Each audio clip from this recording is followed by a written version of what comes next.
नमस्कार. माझं नाव भरत गिरधारी. मी MES senior कॉलेजचा विद्यार्थी.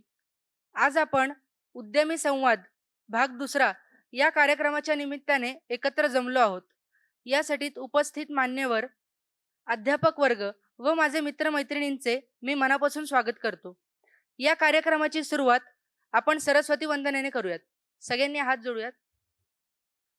या कुंदेंदु तुषार हार धवला, या शुभ्र वस्त्रामृता, या वीणावर दंड मंडित करा, या श्वेत पद्मासना, या ब्रह्माच्युत शंकर प्रभृती देवै सदा वंदिता, सामां पातु सरस्वती भगवती विशेष व्याद्यावहा. आजचे आपले मान्यवर श्री अजय भालचंद्र सर पुरोहित यांचा मी थोडक्यात परिचय करून देतो. सरांनी 1984 मध्ये COEP महाविद्यालयातून BE मेकॅनिकल या विषयात पदवी शिक्षण पूर्ण केले. सरांनी विविध कंपन्यांमध्ये अभियंता ते महाव्यवस्थापक म्हणून 20 वर्षे सेवा केली. सर हे ओंकार इंजिनिअरिंगचे संस्थापक आहेत. वर्क होल्डिंग्सची रचना आणि निर्मिती, ऑटो प्रक्रिया उद्योगांसाठी उपकरणे तयार करणे, विशेष उद्देशाच्या मशीन्स तयार करणे हे त्यांचे मूळ उद्दिष्ट आहे. सरांना MCCIA कडून प्रोडक्ट इनोव्हेशनसाठी पुरस्कार मिळालेला आहे. सरांनी उत्पादित केलेले अनेक उत्पादने ही भारतात प्रथमच तर काही जगात प्रथमच तयार झालीत. सर हे राष्ट्रीय स्वयंसेवक संघाचे बालपणापासूनचे स्वयंसेवक आहेत. सरांनी पुणे महानगर संपर्क विभागात काम केले आहे. सर सध्या महाराष्ट्र एज्युकेशन सोसायटीच्या नियामक मंडळाचे सदस्य आहेत. मी आपले प्राचार्य डॉक्टर रवींद्र वैद्य सर यांना विनंती करतो की त्यांनी अजय सरांचा सत्कार करावा.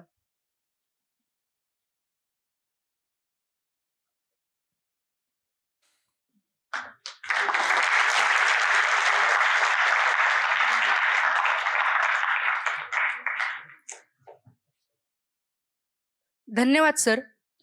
आव्हानांच्या गगनामध्ये मुक्त आम्ही फिरणार, कर्तृत्वाचे पंख आमुचे कधीच ना थकणार. या उक्तींप्रमाणेच कर्तृत्व असलेल्या सौ सायली मराठे आज आपल्याला मान्यवर म्हणून लाभले आहेत. मी त्यांचा थोडक्यात परिचय करून देतो. सायली मॅम ह्या ज्वेलरी डिझायनर व आद्या ओरिजिनल प्रायव्हेट लिमिटेडच्या संस्थापक आहेत. एका कार्यक्षम आणि यशस्वी सॅप सल्लागारापासून ते सर्जनशील आणि उत्कृष्ट ज्वेलरी डिझायनर पर्यंत एक उद्योजक म्हणून मॅडमचा हा प्रवास आहे. मॅडमनी 2013 मध्ये ज्वेलरी डिझायनिंगच्या आवडीने आद्याची सुरुवात केली. शेकडो अनोख्या डिझाईन्ससह आद्या आता जागतिक स्तरावर premium handmade silver jewellery brand म्हणून ओळखली जाते. पुण्यात पहिला स्टुडिओ 180 स्क्वेअर फूट जागेत उभारण्यात आला होता. आता शिवाजीनगरमध्ये 4500 स्क्वेअर फूट फ्लॅगशिप स्टुडिओ आद्याचा आहे. मॅडम आद्या येथे 25 जणांचे संघाचे नेतृत्व करतात. उल्लेखनीय कार्यासाठी आणि उद्योजकतेसाठी मॅडमना अनेक प्रतिष्ठित पुरस्कार मिळाले आहेत. मॅमना 2022 मध्ये नीती आयोग भारत सरकारद्वारे वुमन ट्रान्सफॉर्मिंग इंडिया या पुरस्काराने सन्मानित करण्यात आले. IVY league school, Cornell university, न्यूयॉर्कच्या पहिल्या गटाचा भाग म्हणून निवड झालेल्या उद्योजकांपैकी त्या एक होत्या. मॅडमना त्यांच्या डिझाईन्सला प्रोत्साहन द्यायचे आहे व त्या भारताचा समृद्ध वारसा जागतिक स्तरावर नेऊ इच्छित आहे. मी अजय सरांना विनंती करतो की त्यांनी सायली मॅमचा सत्कार करावा.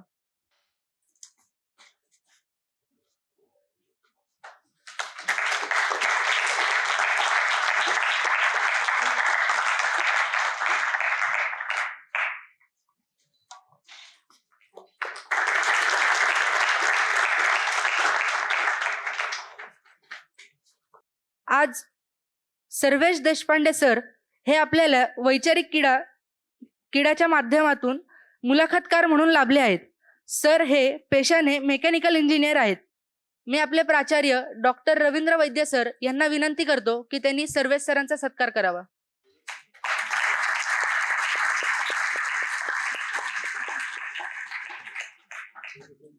यानंतर मी आपल्या अभ्यागतांना मान्यवरांना विनंती करतो की त्यांनी आपल्याला मार्गदर्शन करावे. उद्यमी संवाद कार्यक्रमात सायलीला आमंत्रित केलंय आज आपण. खरं तर जॉब आणि बिझनेस या कोलाहलात इथे किती जण अडकलेत? जॉब करायचा असे किती जण आहेत? ठरलंय की शिक्षण झाल्यानंतर जॉब करायचा? कोणीच नाहीये. एवढेच? छान मोठा हात वर करा की आम्हाला हा, कळत पूर्ण नाही. पूर्ण हात वर करा. जॉब करायचं कोणी कोणी ठरवलंय? अच्छा, जॉब करायचा आहे. ठीक आहे, खाली बिझनेस करायचा असे उरलेले सगळेच असणार म्हणा. काही लोक काहीच ठरलेलं नाही अशी वाटतात, हा, नाही का? बर, अजून थोडा मोल्ड करतो प्रश्न. आधी जॉब करायचा मग बिझनेस करायचा आहे? ओके. आणि शिक्षक लोकही आहेत इथे की आता जॉब करत आहे पण तरी बिझनेस करायचा आहे.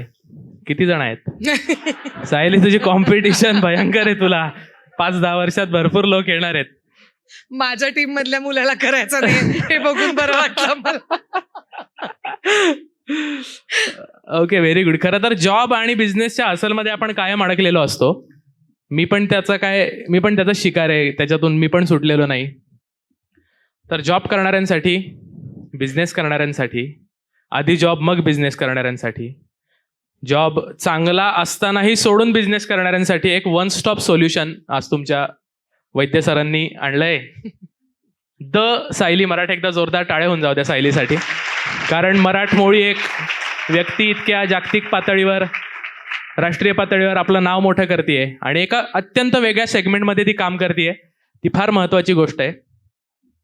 तर सायली, आता जॉब, बिझनेस या सगळ्यांमधून तू गेलेली आहेस. तर सुरुवातीचा तुझा थोडासा काळ सांग की जॉब कशात करत. ऑफकोर्स IT मध्ये करत होते, त्यांनी सांगितलं. म्हणजे तिथे पण खोऱ्याने पैसा ओढत होतीस, इथेही खोऱ्याने पैसा ओढतेय. 10 वर्ष तू जॉब जर सोडला नसता तर आज एका खूप उच्च पोझिशनला तू असतीस. SAP consultant is not a joke. तर तो थोडासा आम्हाला पिरियड सांग आणि मग पुढे आपण चर्चेला सुरू करू. मी पुण्याची आहे. नेहमी सांगते आणि की अशा टिपिकल फॅमिलीतली आहे जिथे 1 डिग्री आणि नंतर नोकरी हे मॅन्डेटरी असतं. सो इथे ज्यांनी हात वर केले किंवा नाही केले त्यातले बरेचसे लोक अशाच फॅमिलीतून असणार आहेत. मी तशाच फॅमिलीतून होते. त्यामुळे आता मी असं म्हणते की अनफॉर्च्युनेटली अभ्यासात खूप हुशार होते. त्यामुळे पहिला नंबर वाली बोर लोक असतात ना, चिडचिड होते ज्यांच्यामुळे सगळ्या वर्गाची, तशी होते.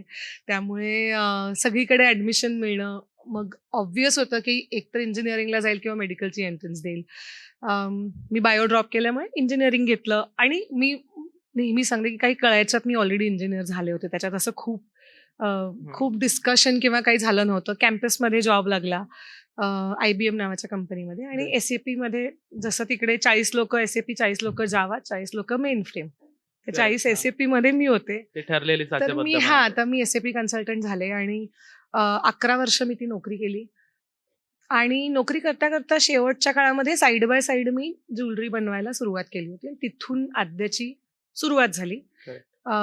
पण मी 20 वर्षाची असताना माझी नोकरी चालू झाली होती. मला 1 वर्ष लवकर शाळेत टाकलं होतं. त्यामुळे मी एक जॉबमध्ये जितक्या गोष्टी एखाद्याला छान मिळू शकतात, चांगले सिनियर, चांगले टेक्निकल एक्सपर्ट्स, जग बघायला मिळणं, ह्या सगळ्या गोष्टी मला माझ्या नोकरीने दिल्या होत्या. त्यामुळे तो माझा प्रवास आहे आणि जॉबच्या शेवटी आद्या चालू केलं आणि शेवटी मग जॉब सोडून फुल टाइम आद्या चालू केलं, असा तो प्रवास आहे. ग्रेट. पोस्ट शार्क टँक जर विचार केला तर पूर्वी तुम्हाला अनुभव असेल चहाच्या टपऱ्यांवर, वडापावच्या गाडीवर. क्रिकेट, राजकारण, बॉलिवूड हे जास्त डिस्कस व्हायचं. पण पोस्ट शार्क टँक आता आजकाल कोणी पण एबिटा, इन्व्हेस्टर, इन्व्हेस्टमेंट वगैरे वगैरे अशा गोष्टींमध्ये जास्त रस घेत आहे. तर पोस्ट शार्क टँक या बिझनेस इंडस्ट्रीमध्ये किती ग्रोथ झाली तुला वाटतं आणि किती नवीन नवीन गोष्टी विद्यार्थ्यांसाठी किंवा नवीन येणाऱ्या लोकांसाठी चान्सेस उपलब्ध झालेत? तुझं एक बिझनेस वुमन म्हणून एक मत काय याच्या संदर्भामध्ये? मला ऍक्च्युली हा खूप पॉझिटिव्ह चेंज वाटतो. कारण बिझनेसची आयडिया जर तुमच्याकडे आहे ऑलरेडी, तुम्हाला माहितीये तुम्हाला काहीतरी नवीन चालू करायचं आहे, तर अशा वेळेला एक टिपिकल बाकीच्या गोष्टींचा रेझिस्टन्स आपल्याकडे समाज म्हणून खूप होता आणि हा चेंज शार्क टँकमुळे अख्ख्या इंडियामध्ये व्हायला लागलाय. पण ज्याला सिलिकॉन व्हॅली ऑफ इंडिया असं म्हणतात, बँगलोर, तर मी कामानिमित्त अनेक वेळेला बँगलोरला जायचे. तर हा जो माइंडसेट आत्ता आपल्या सगळ्यांमध्ये खूप चेंज व्हायला लागलाय की मी माझं काहीतरी करीन, हा ऍक्च्युली बंगलोरमध्ये अनेक वर्षांपूर्वी, म्हणजे तू बघितल्यास तर most of the Indian IT companies त्या बंगलोरमध्ये लहानाच्या मोठ्या झालेल्या आहेत. तर असे आणि अनेक व्हेंचर्स बंगलोरमध्ये चालू झालेले आहेत. कारण का ते वातावरण, तर मला वाटतं हे वातावरण हा अत्यंत पॉझिटिव्ह चेंज आहे. त्यातली प्रॅक्टिकॅलिटी हा एक वेगळा मुद्दा आहे. पण ते वातावरण तयार होणं, लोकांनी बिझनेसविषयी बोलणं, अम, मला असं वाटतं की कस्टमर म्हणून सुद्धा बिझनेसेसची जास्त किंमत केली जाते. त्याच्या Correct. मागची असलेली मेहनत लोकांना अशा प्रोग्राम्समुळे जास्त कळायला लागते की एक वेगळ्या म्हणजे नोकरीला बऱ्याच वेळेला शनिवार रविवार तुम्ही डिस्कनेक्ट करू शकता. तसं तुम्ही एकदा बिझनेस चालू केला की बिझनेस बंद केल्यानंतरच तुम्ही डिस्कनेक्ट करू शकता. फुल टाइम जॉब So, आहे. हा. तर ते मला वाटतं ते वातावरण फार पॉझिटिव्ह आहे. प्रॅक्टिकॅलिटी हा त्यातला दुसरा भाग आहे. ठीक आहे, त्या प्रश्नावर आपण पुढे येऊच या. सध्या एक फार म्हणजे शार्क टँक नंतरचा ट्रेंड मुलांना पण व्यवसाय करायचे हा आहेच. पण जॉब सोडून व्यवसाय करायचा म्हणजे जॉबमध्ये लोक एवढे का फ्रस्ट्रेट झालेत मला समजत नाही. पण माझेही अनेक मित्र जॉब करणार आहेत. पहिलं त्यांच्या रडारवर बॉस असतो आणि मग 9 ते 6चं टायमिंग जे असतं ते 9 ते रात्री 9 होतं. हो. वर्क फ्रॉम होम आल्यापासून सुरुवातीला मजा आली, पण नंतर त्यांचं काय रडगाणं आहे ते सगळ्यांना माहिती आहे. म्हणजे तर जॉब सोडून बिझनेस करण्याचंही प्रमाण वाढलंय. तर असं काय जॉबमध्ये त्यांना वाटत असेल? तुला काय वाटतं? तुझे तर बॉसेस चांगले होते, सगळे लोक चांगले होते. हो. पण मला म्हणजे आपण जसं असतो की आपल्या बरोबरच जे झालं तेच आजूबाजूला प्रत्येकाबरोबर होईलच असं नाही.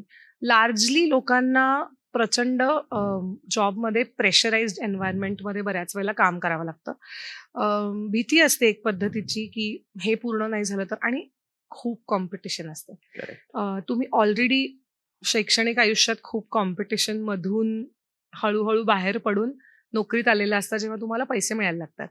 पण तिथे सुद्धा इतकी भयंकर रेस चालू असते की कोणी चांगलं परफॉर्म केलं, रेटिंग कुणाला चांगलं आलं, प्रमोशन कुणाचं झालं, ऑनसाईट कुणाला पाठवलं, चांगल्या प्रोजेक्टवर कुणाला टाकलं आणि मेंटेनन्स प्रोजेक्टवरती कुणाला टाकलं, ह्या पद्धतीचे कॉम्पिटिशन खूप असते. सो मला असं वाटतं की तेही खूप प्रेशरायझिंग असतं आणि त्याच्यातून कुठेतरी हा विचार मे बी चालू होतो की मग मी स्वतःसाठीच करतो ना कष्ट, एवढेच कष्ट करायचे तर मी स्वतःसाठी करतो, काहीतरी तर होईल.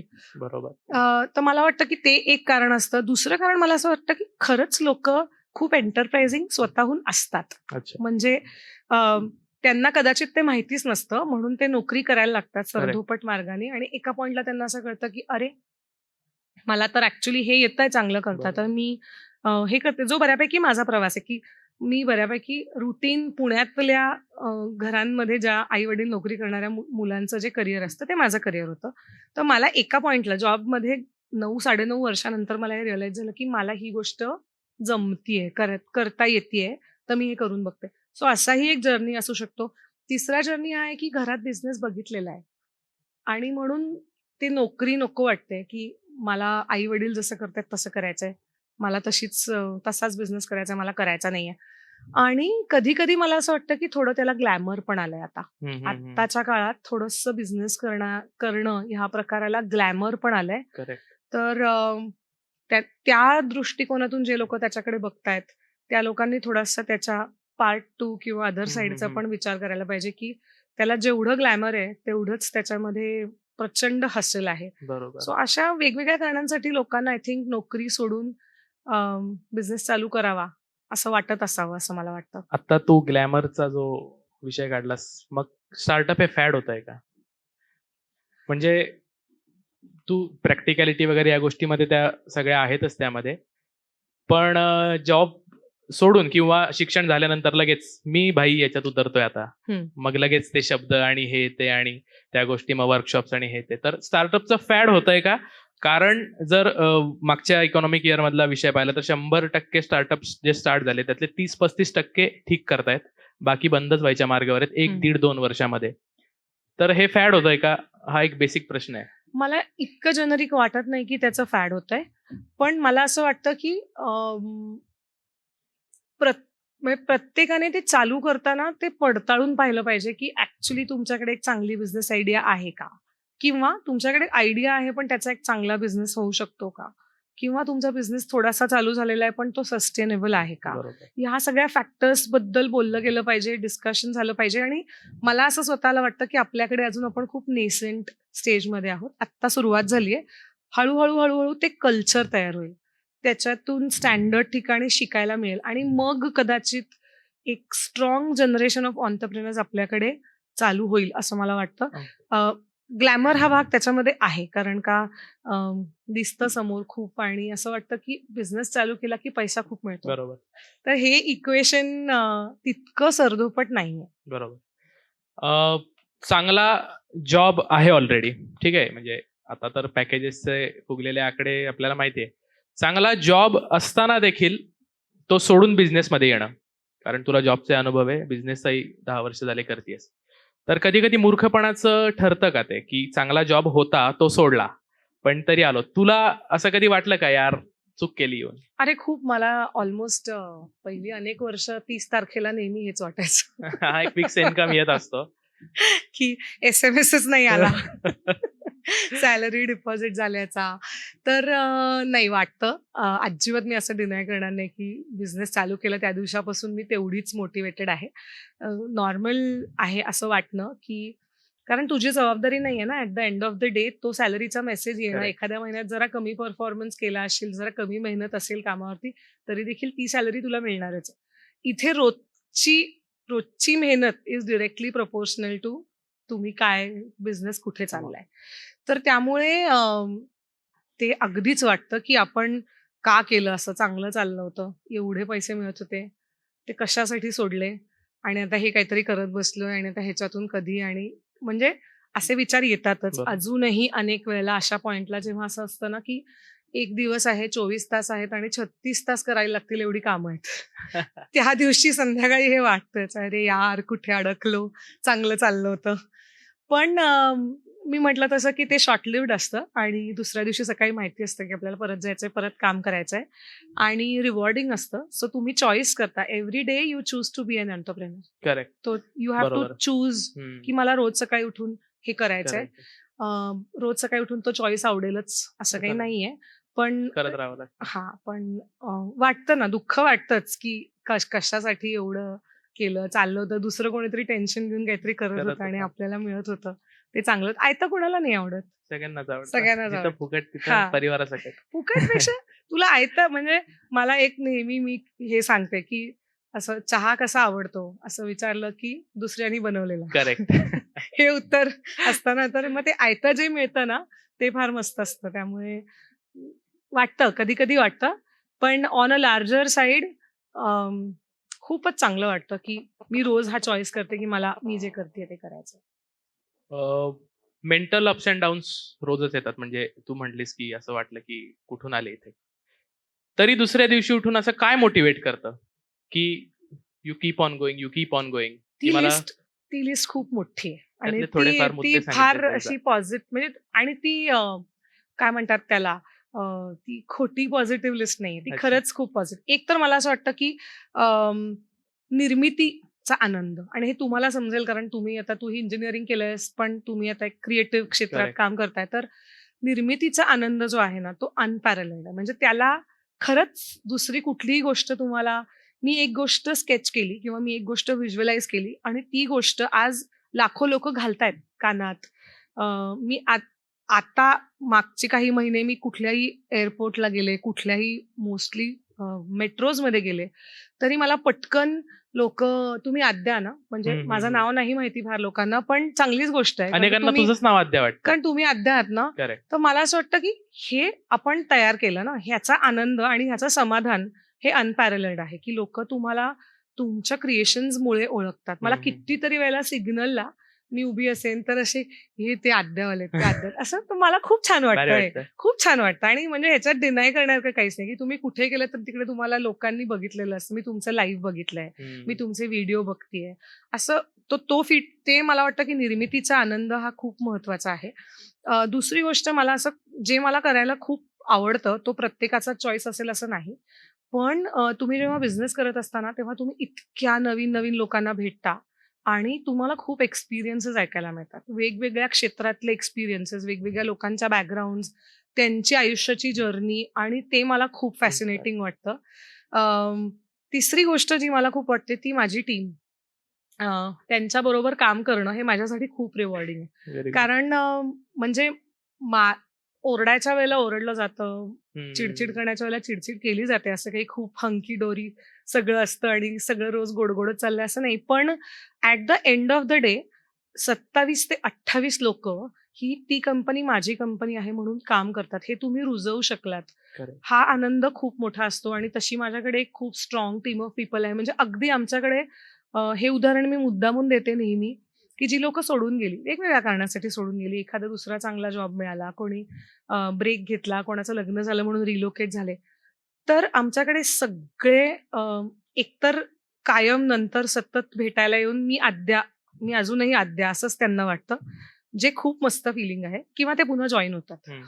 की माझा ब्रेक झाला, आता मी आता येते. मी परत आलो. तर तर मला वाटतं की ही फार मस्त गोष्ट आहे आणि मी म्हटलं तसं नेटवर्किंग माझ्यासाठी आता खूप महत्वाचं वाटतं मला. त्याच्यातून खूप बिझनेस ग्रोथ होते, शिकायला मिळतं प्रचंड आणि नवनवीन लोकांना भेटता येतं. तर पॉझिटिव्ह गोष्टींची लिस्ट मोठीच मोठी आहे. त्याला काहीच एंड नाही. तुम्ही जेवढं त्याच्याबद्दल बोलाल तेवढं चांगलंच आहे. रिवॉर्डिंग आहे खूप. म्हणजे अवॉर्ड्स मिळतात ही एक गोष्ट आहे. हम्म. पण मी हे कधी पब्लिकली सांगितलं नाहीये. पण आनंद देशपांडे सर जे आहेत, तर ते मी इंजिनिअरिंगला असताना आम्हाला गेस्ट म्हणून यायचे कायम. आज मी जशी इथे आली आहे तसे ते गेस्ट म्हणून यायचे. हे पण सांगतील आ- भविष्यात की- आणि आम्हाला खूप असं अप्रूव्ह होतं कारण का परसिस्टंट एवढी मोठी कंपनी पुण्यात राहणाऱ्या एकांनी चालू केली आणि आणि आमच्या इंजिनिअरिंगच्या बॅचमध्ये होतं ना की काही काही लोक परसिस्टंट जॉईन करतील. सो आम्ही असे आनंद सर आलं की त्यांच्या मध्ये होतो. तर माझा एक इंटरव्ह्यू बघून आनंद सरांनी मला LinkedInवरती मेसेज केला आणि ते म्हणाले की मी तुझा इंटरव्ह्यू बघितला आणि मला आताही अंगावरती ते सांगताना खूप काटा येतो की एवढ्या मोठ्या माणसाने माणसाने आपल्याला नोटीस केलं. नोटीस करून आपल्याला मेसेज केला केला. आणि ह्याच्यात खूप मोठं शिक्षण पण आहे. खरंय. अनेक वेळेला आपण अनेक गोष्टी बघतो, अनेक वेळेला भारावून जातो. पण अर्ध्या वेळेला आपल्याला असं वाटतं एवढ्या मोठ्या माणसाला कुठे मेसेज करायचा, त्याला इतके मेसेजेस असतील, कशाला आपला मेसेज बघेल? किंवा अर्ध्या वेळेला असं वाटतं की मी सांगून काय फरक पडणार आहे, माझ्या ओळखीचाच नाही. पण मला वाटतं की ती एक गोष्ट मी त्यांच्याकडनं एक 3 वर्षापूर्वी खूप शिकले, की त्यांनी तो एक असा पॅराग्राफ माझ्याकडे आहे तो अजूनही असा पाठवला होता, की मी बघितलं आणि I am very proud of your journey आणि मला तुला भेटायला आवडेल आणि असं. क्या बात आहे. आणि मी भेटले त्यांना आणि ते मला म्हणाले, की "तू म्हणजे असं मला डायरेक्टली तुला काही सल्ला वगैरे हवा असेल तर माझ्याशी डायरेक्टली बोलू डायरेक्ट शकतेस." ऍक्सेस. तर ही खूप मोठी मला असं वाटतं, की हे मला आद्यामुळे मिळालं. हे मला अदरवाईज म्हणजे मी नोकरी केली नोकरी असती केली आणि असती तर खूप काही मोठ्या मिळालं पोस्टवर गेलेही असते. पण हे जे रिवॉर्ड्स आहेत ना हे आणि असं अनेक लोकांच्या बाबतीत अनेक वेळेला होतं, की फार मोठी लोकं आहेत, पण ते तुमच्या क्रिएशनमुळे तुमच्याशी बोलायला लागतात, तुमच्या जर्नीमुळे. तर असे पॉझिटिव्ह खूप आहेत आणि त्याच्यामुळे ते जे दुसऱ्या दिवशी सकाळी उठून काय मोटिवेशन असतं. काय मोटिवेशन असतं, तर हे हे मोटिवेशन असतं. आता आपण यांना जेव्हा विचारलं की किती जणांना जॉब करायचा, खूप कमी जणांनी हात वर केला. हळूहळू नंतर केला. बिझनेसला तर ऑलमोस्ट 80% लोकांचा हात वर होता. तर कायम अनुभवी लोक किंवा जे आता बिझनेसमध्ये सक्सेसफुल आहेत त्यांच्याकडूनही कधी कधी असं येतं की आधी काही वर्षी जॉब करा. हम्म. पैसे नाही जमले तुमच्या बिझनेस इतके तरी ठीक आहे, पण अनुभवाची एक शिदोरी येते किंवा तिथे कसं चालतं काम, काय चालतं. तर तू पण जॉब केला आहेस, तर जॉब मधले असे कुठले अनुभव होते की जे तुला बिझनेसमध्ये आज वाटतं अरे बरं झालं आपण जॉब केला बरं का, आपण हो. डायरेक्ट बिझनेसमध्ये जर पडलो असतो तर आपण हे झालो असतो. किंवा अदर वे हा प्रश्न की असं कधी कधी वाटतं का की 10 वर्ष मी वेस्ट घातली आधीपासूनच बिझनेसमध्ये. दोन्ही साईडनी उत्तर अपेक्षित आहे याचं. मी तुझ्या पार्ट 2चं पहिले उत्तर देते. मला असं वाटतं, की कुठलंच शिक्षण आणि कुठलाच अनुभव जो तुम्ही सिन्सिअरली काम म्हणून तिथे केलेलं आहे किंवा सिन्सिअरली शिकलेला आहात, ते कधीच वाया जात नाही. Correct. असं माझं स्पष्ट मत आहे आणि म्हणजे शिक्षण हे ऑनगोईंग आहे असंही मला वाटतं, की त्या पद्धतीच्या मी आता बिझनेस करतेय. माझ्याकडे काहीच बिझनेसचं शिक्षण नाही, तर मी 2-3 ठिकाणून शिकले बिझनेस करणं. तर ते शिक्षण कधीही वाया जात नाही. त्यामुळे माझं असं स्पष्ट मत आहे, की तू नोकरी केली असशील किंवा तू कुठेतरी इंटर्नशिप्स आता खूप मस्त आहे. आता कॉलेज चालू असताना लोकं एक्सपिरियन्स महिन्याची घेतात. वर्ष ह्याच्यासारखं चांगलं मला काहीच वाटत नाही. तर ते असू देत किंवा तुझं शिक्षण असू देत, नक्की वाया जात नाही. आणि अगदी म्हणजे लोकांना असं खूप वाटतं की ही डिग्री असेल तर तो एक्सपिरियन्स चांगला आणि ही डिग्री असेल तर, मला असं वाटतं कुठल्याही डिग्रीचा एक्सपिरियन्स तुम्ही मन लावून शिकला असाल तर 100%. उपयोगी असतोच. काहीही डिग्री असो. तुम्ही साधा एक 3 महिन्याचा कम्प्युटरचा कोर्स केला, पण तो जर सिन्सिअरली केला, हम्म, हम्म, हम्म. तर आयुष्यभर तुम्हाला त्याचा उपयोग होणार आहे. तर तो तर दुसरा मुद्दा आहे. पण तुझा जो ह्या विषयीचा जो पहिला मुद्दा आहे, त्याच्याविषयी मला असं वाटतं की अं, मला त्यावेळेला जर कोणी 2005 मध्ये सांगितलं असतं की तू आत्ता इंजिनिअरिंग झाल्या-झाल्या बिझनेस चालू कर. तर ते मला अक्करच नसतं झालं. कारण का अ, त्या पद्धतीच्या वातावरणात 90% लोकं लहानाची मोठी होत नाहीत. नाही तो. 90% लोकं ही चांगलं शिक्षण घे, प्रत्येक आई-वडिलांना हेच वाटतं. चिकटून जा आणि कुठेतरी. मला वाटतं की त्याच्यात फार काही चुकीचंही नाहीये. नाही. म्हणजे मलाही 8 वर्षाचा मुलगा आहे. तर कुठल्याच आई-वडिलांना असं नाही वाटणार हां, माझ्या मुलाने ना काहीच करू नये. हम्म. असं कसं वाटेल? असं नाहीच वाटणार ना. काहीतरी करावं, काहीतरी शिकावं, काहीतरी त्याचं पुढे करावं असं वाटेलच. तर मला वाटतं की त्यामुळे मला असं तेव्हा कधी नव्हतं वाटलं की मी बिझनेस करावा. मी ॲक्सिडेंटल एंटरप्रेन्योर आहे. मी अशी एक सीरीज पण लिहिते ऑनलाईन क्या बात की आहे. मी ॲक्सिडेंटल एंटरप्रेन्योर आहे. मी स्ट्रॅटेजी ठरवून, बिझनेस विजन ठरवून मी ह्याच्यात नाही आले. आता मी ठरवते. आता मला ते ग्रास्प होतंय की असं करायला हवं, थोडं प्लॅन करायला हवं. पण आधी मी अशी त्या जर्नीनी त्याच्यात उतरलेली मुलगी नाहीये. पण माझ्या नोकरीतल्या कुठल्याही गोष्टीचा मला अनेक गोष्टींचा उपयोग झाला. ऑर्गनायझेशन, यू नो प्लॅनिंग ह्या सगळ्या गोष्टींचा खूप उपयोग झाला. पण मला सगळ्यात जास्त उपयोग कुठल्या गोष्टीचा झाला आणि that is I am thankful to almost 3 or 4 managers that I had. त्याच्यामध्ये owning owning up your work खरं. त्या त्या गोष्टीचा मला म्हणजे प्रचंड उपयोग झाला. मला असं वाटतं, की मी एखादं काम जर हातात घेतलं ना, तर ते काम आज हे असेल, की माझ्या केबिनमध्ये एक मागे शेल्फ आहे. ते साफ करायचं आहे हम्म. आणि ते पुन्हा ऑर्गनाइज करायचं आहे. तर ते जर माझं 15 मिनिटाचं काम आहे, तर मला असं वाटतं, की ती सवय मला जी नोकरीत लागली ना, की हे माझ्या स्किल सेट प्रमाणे बेस्ट झालं पाहिजे. ह्याच्यात दुसरं कोणी आलं ना, त्याला त्याच्यात काय काय करू अजून असं कळलंच नाही कळलंच पाहिजे. नाही पाहिजे. इतकं छान झालं पाहिजे. Perfect. ही सवय मला माझ्या नोकरीतल्या लोकांनी लावली आणि ती लागण्याचं कारण म्हणजे आम्ही जस्ट कॉलेजमधून पास आउट झालेले असून पण त्यांनी आमच्यावरती ट्रस्ट केला, Correct. की करा तर तुम्ही बघूयात काय. बघूया काय. मी शुअर आहे, की त्यांनी अनेक चुका आम्ही ऑफिसमधनं घरी गेल्यानंतर त्या प्रोग्राममध्ये सुधारलेल्या असणार आहेत. पण ते आमच्यापर्यंत नाही आलं. आम्हाला दुसऱ्या दिवशी हे सांगितलं, की "बघ हे अजून चांगलं होऊ शकतं. पण व्हेरी गुड तू हम्म, तुझं हम्म, तुझं हम्म. केलं." सो ते जे एक ओनरशिपचं फिलिंग आहे ना, ते मला वाटतं, की खूप रेअर आहे.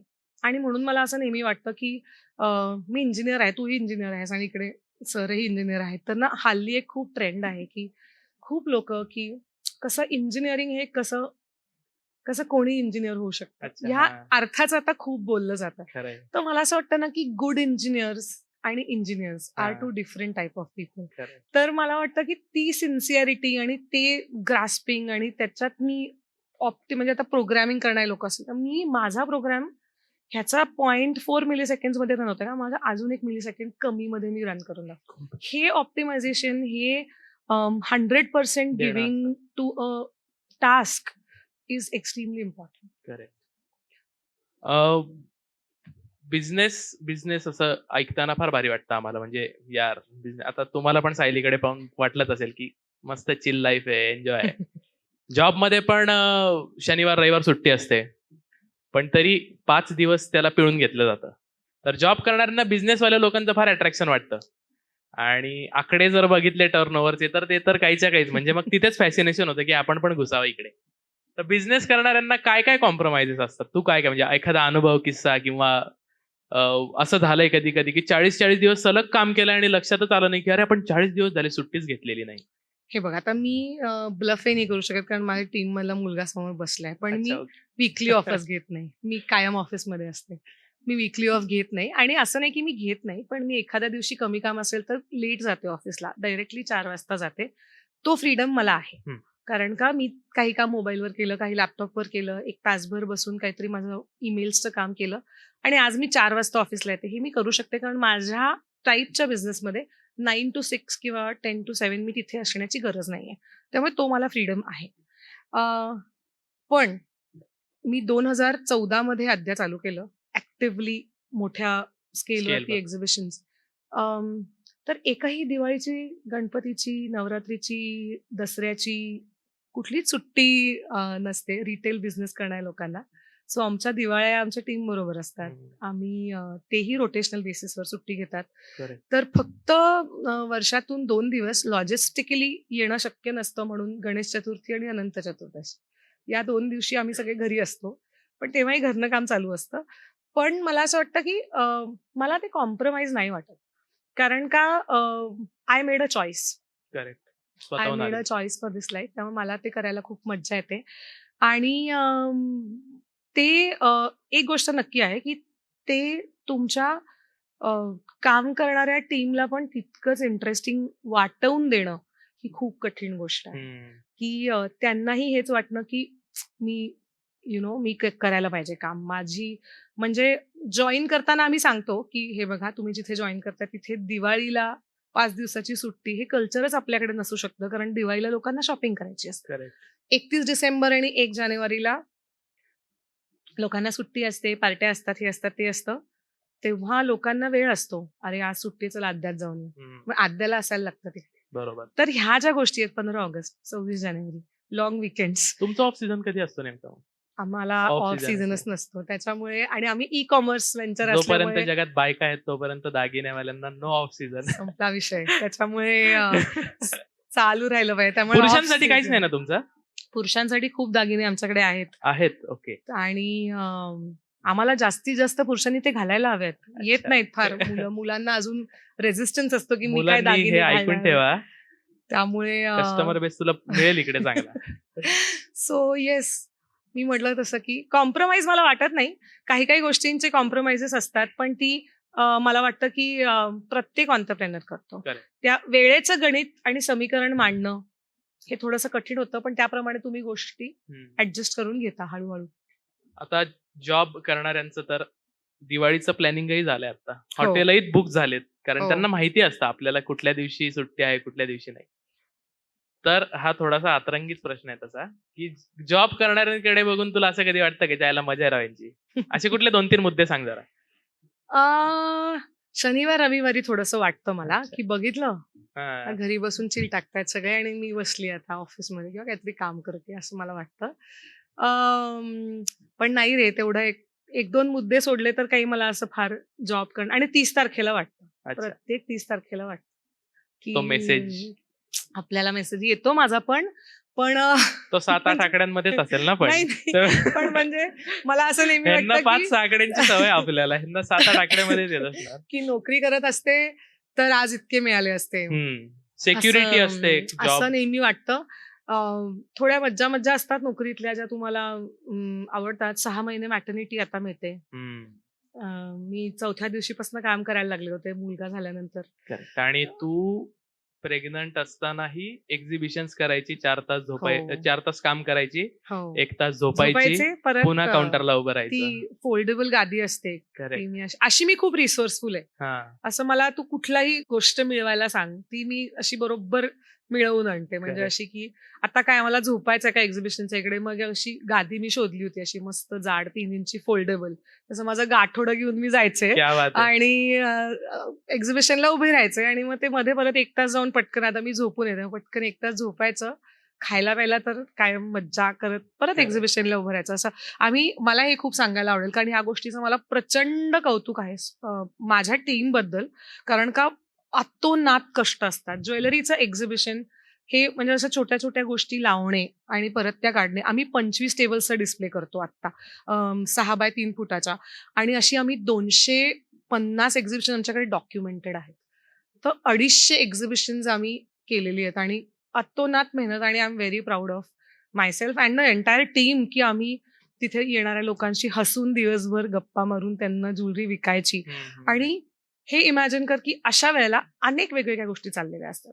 म्हणजे राईट फ्रॉम मी प्रेग्नेंट होते, तो माझ्या बहिणीचं लग्न होतं, ते तिची एंगेजमेंट होती, ते आजीला बरं नव्हतं, ते आजोबा हॉस्पिटलमध्ये होते, ते नातेवाईकांचं लग्न होतं, कुणाची तरी मुंज होती, कोणीतरी घरी आजारी होतं, मी स्वतः आजारी होते, मुलगा आजारी होता. बापरे. अशा सगळ्या पॉसिबिलिटीज मध्ये दुसऱ्या दिवशी उभं राहून तुम्ही एक्झिबिशनला लोकांबरोबर सेल्फी काढून दागिने विकताच आहात.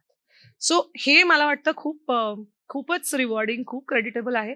पण एक्झिबिशनला अनुभवही तसेच येतात. लोक कुठच्या कुठून, म्हणजे लंडनहून 2 दिवस मी मुंबईत आले होते, पण तुमचं एक्झिबिशन आहे म्हणून मी 3 तास काढून इकडे आले. किती क्या छान बात गोष्ट आहे. 48 तास माणूस तुमच्या इथे आलेला असतो ना, 3 तास काढून तो आद्याचं मला प्रत्यक्ष हम्म. बघायचं होतं. तुला एकदा भेटून मला तुझ्या आवडीचे दागिने घ्यायचे होते म्हणून मी आलो. पोचपावती. परवा आमच्या नाशिकच्या एक्झिबिशनला एक मुलगा आला होता. त्यांनी आमचं सर्टिफिकेट फ्रेम केलं होतं आणि अंगठी त्याच्या गर्लफ्रेंड त्याला सरप्राईज म्हणून गिफ्ट केली आणि तिने प्रपोज केला आणि आता ते ओ. लग्न करणार आहेत. तर वाव. म्हणजे असे अनुभव आर अनपॅरलड ना. तर अशा गोष्टी तुला म्हणजे दिस इज Marriage bureau. खूप लोकांना आयडिया मिळाल्यात आज. आणि आयडिया मिळाल्या. आता जो गर्लफ्रेंड साठी अंगठी घेईल ना कॉलेजचा IMCC चा, त्याला डिस्काउंट मिळणार आहे. हो, पण आणि डिस्काउंट गर्लफ्रेंड्स पण येऊ शकतात. तुम्ही हा. बॉयफ्रेंड साठी पण बँड्स घेऊ शकता आमच्याकडनं आद्यामधनं. सो काहीच प्रॉब्लेम नाही. सो क्या बात. अशा गोष्टी खूप होतात. तर मस्त. खूप लोकांनी त्यांच्या मुलींची नावं आद्या ठेवली आहेत. ओ. आद्याचा ओव्हरऑल जर्नी बघून. तर तेही एक That is big thing. वेगळाच आनंद आहे. मस्त.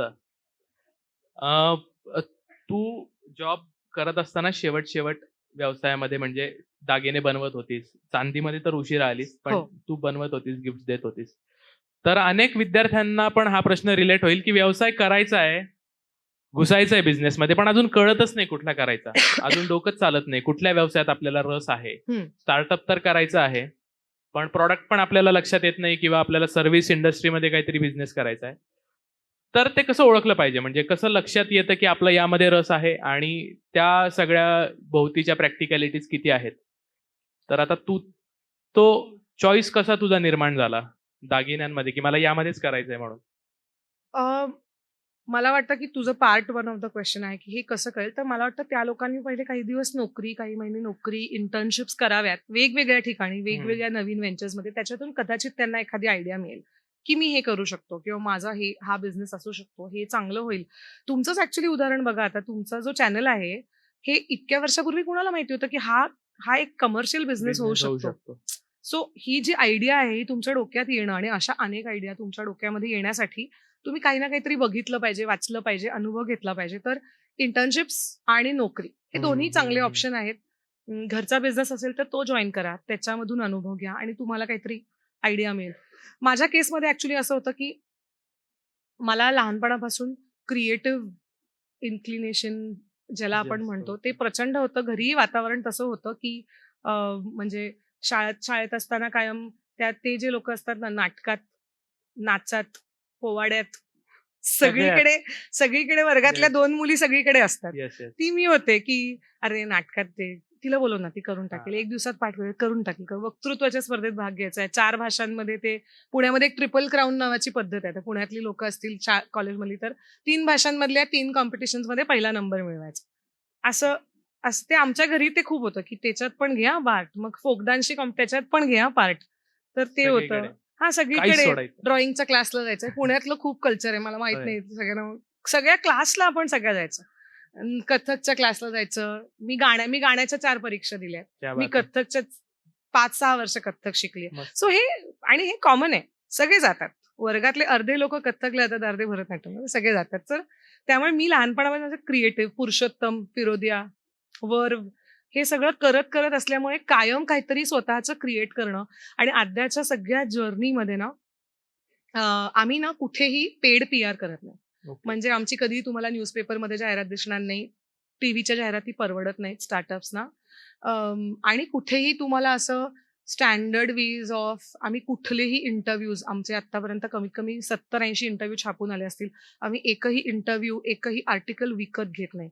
सगळं फ्री, ऑन मेरिट. जिथे कुठे लोक बोलवतील तिथे जाणं, ते इंटरव्ह्यूज किंवा ते आर्टिकल्स किंवा ते अवॉर्ड्स. बॉलिवूड सारखं विकत घेणं पण असतं अवॉर्ड्स वगैरे हे? म्हणजे काय, या इंडस्ट्रीत ज्वेलरी इंडस्ट्रीतले 95% अवॉर्ड्स हे विकतच ईमेल पण अशा येतात. रवीना टंडनच्या हस्ते अवॉर्ड आहे, 1,20,000 रुपये विथ हॉटेल रूम.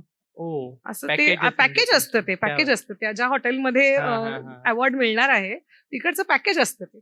तर त्यामुळे ते पण ठीक आहे, म्हणजे तो चॉईस असू शकतो, कारण ती एक PR ची पद्धत आहे. त्याच्यात काही चूक बरोबर नाही. आम्ही ते चूज नाही केलेलं. पण आमचं सोशल मीडियाच्या थ्रू सगळं मार्केटिंग होतं. फेसबुक, Instagramच्या थ्रू सगळं मार्केटिंग होतं आणि माझ्या त्या एंटायर क्रिएटिव्हिटीच्या जर्नीच्या मगाशी मी जे सांगितलं, की ते जे शिकणं असतं, ते जे एक्सप्रेस करणं असतं. मी आता व्हिडिओज करते, लाईव्ह करते.